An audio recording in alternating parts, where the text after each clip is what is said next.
Hey everyone, welcome back to Foxtecc.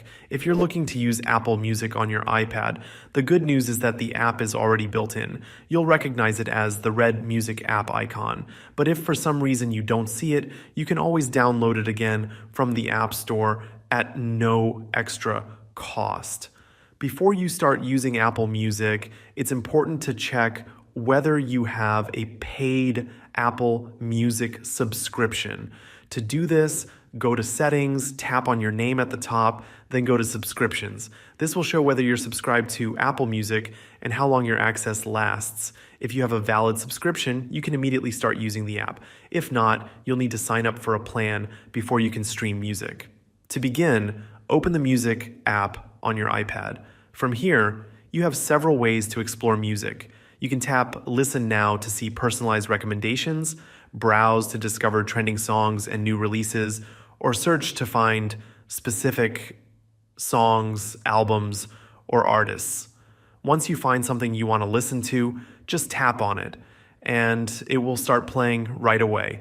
If you have songs or albums you've already saved, you'll find them in the Library tab. This is where all your liked songs, albums, and playlists are stored for easy access. If you want to listen to music offline, you can tap the download button next to any song or album.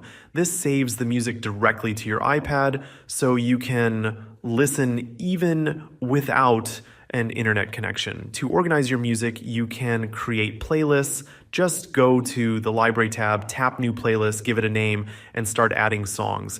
This is a great way to group your favorite tracks and customize your listening experience.